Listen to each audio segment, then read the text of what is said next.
మనం ఫిలాసఫీస్లో రకరకాల దృక్పథాలు అన్నీ కాలానుగుణంగా ప్రతిపాదనలు జరిగినాయి.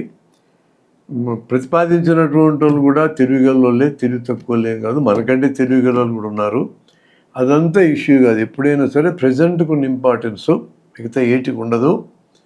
ఫ్యూచరిస్టిక్ అంతా మన ఊహే, పాతది కూడా ఊహే, కానీ కొన్ని ఆధారాల మీద ఊహది. ప్రజెంట్కి పాతది ఎట్లా ఉపయోగపడుతుంది, దృక్పథాలన్నీ సమాజం గురించి మన అండర్స్టాండింగు లేదా సైన్స్ గురించి మన అండర్స్టాండింగ్ ఎలా ఉపయోగపడుతుంది అనే దాన్ని చూసుకొని ప్రజెంట్ను మనం మౌల్డ్ చేసుకునే క్రమంలో ప్రజెంట్ను ఉన్నట్టు మనం గమనించటం ఎలా ఈనాడున్న సొసైటీని అనేది మనకి ఇప్పుడు టాస్క్. ఈ క్రమంలో ఏ రకమైన మెథడాలజీ, ఏ రకమైన అబ్జర్వేషన్స్ ఇప్పటిదాకా కరెక్ట్ అని తేలింది ఒక లిస్ట్ వేసుకోవాలి మనమని నా అభిప్రాయం. అంటే కొన్ని రకాల పోరాట రూపాలు పనికిరావు, కొన్ని పనికొస్తే నేను వాడుతున్నానంటే ఆ లిస్టు బ్యాక్గ్రాప్లో పెట్టుకుని నేను మాట్లాడుతున్నాను. ఇది ప్రూవ్ అయింది, ప్రూవ్ అయిన వాటిని ఒక దగ్గర పెట్టుకొని, ఇది ప్రూవ్ కాలే అవి ఒక దగ్గర పెట్టుకొని వాటిని ఆడకుండా వీటిని ఆడుకుంటూ మనం మన ఉద్యమ రూపాన్ని నిర్ణయించుకోవాల్సి వస్తుంది అనేది నా అభిప్రాయం. పెద్దల కంటే పిల్లల దగ్గరికి సబ్జెక్ట్ తీసుకెళ్తే వాళ్ళు సులభంగా గ్రహిస్తారు. ఇది నా దృష్టిలో నా వర్క్లో ప్రూవ్ అయింది, దానికి ఎవిడెన్స్లు ఉన్నాయి. పిల్లల దగ్గరికి వెళ్ళినప్పుడు మన కార్యకర్తలే వెళ్ళాలి అనుకుంటే కొన్ని ఏళ్ల దాకా మళ్ళీ వెళ్ళలేము.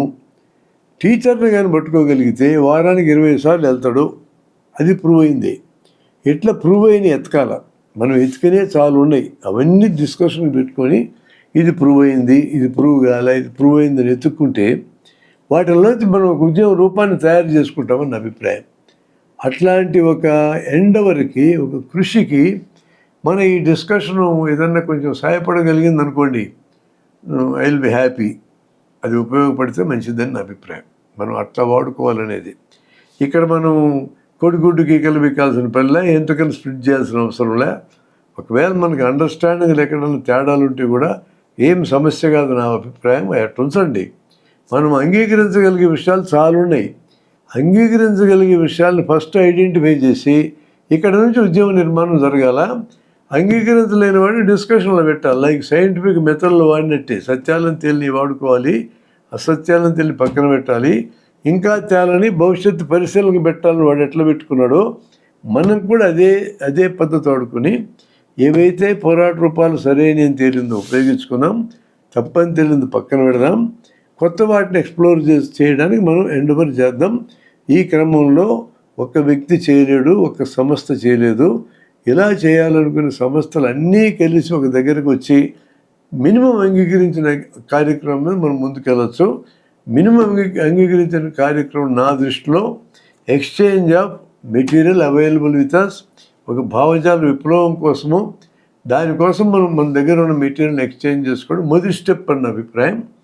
ఏ సంస్థకు ఆ సంస్థ విడిగా వాళ్ళ టార్గెట్స్ పని చేసుకుంటే ఎటువంటి అభ్యంతరం నాకు లేదు. దానికి మనం ఇచ్చే ఇన్పుట్స్ వాళ్ళు వాడుకోగలిగితే సంతోషం. మేమైతే ఇతర సంస్థలతో అట్లే ఇన్వాల్వ్ అయి ఉన్నాం. వాళ్ళకి అన్కండిషనల్గా మా దగ్గర ఉన్నటువంటి మా ఎఫర్ట్స్ కానీ మా దగ్గర సమాచారం ఇస్తాం. మేము కూడా అన్కండిషనల్గా స్వీకరిస్తాం, నేర్చుకుంటాం, నేర్పిస్తాం. ఇది మొదట మనం చేయగలిగే పని అని నేనైతే ఫీల్ అవుతున్నా. Thank you very much sir. 2 రోజుల పాటు అత్యంత ఓపిక్గా, సరళంగా, చాలా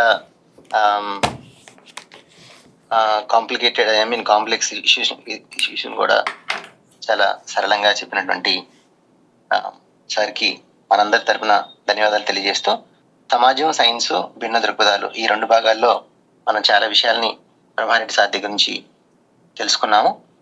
సైన్స్కి సంబంధించిన ఇప్పటి వరకు తెలుసుకున్న అంశాలు ఆచరణలో ఎలా ఉపయోగపడతాయి, ఆస్తికత్వం, నాస్తికత్వం, నిరూపణకి ఉన్న అడ్డంకులు ఏంటి, నిరూపించాల్సిన అవసరం ఉందా లేదా, సమాజ పరిణామము, దాని దశలో శ్రమ పాత్ర, శాస్త్రీయంగా నిరూపణకి ఉన్న అవకాశాలు ఏంటి, అడ్డంకులు ఏంటి, అలాగే విపరీతమైన సాంకేతిక పరిజ్ఞానం, సంపద ఇవన్నీ పెరుగుతూ ఉన్నాయి. మరో పక్కన సంపద కేంద్రీకృతం అవుతూ ఉంది, అవినీతి, పేదరికం, నిరుద్యోగం. సో ఈ నేపథ్యంలో సమాజాన్ని ఎట్లా అర్థం చేసుకోవాలి, దాని మీద ఈ రోజున సమస్యలకి అసలైన కారణం ఏంటి, పరిష్కారం ఏంటి, ఈ రకమైనటువంటి అన్ని కీలకమైన అంశాలతో వివరించినటువంటి బ్రహ్మారెడ్డి సార్కి మనందరి తరపున ధన్యవాదాలు తెలియజేస్తూ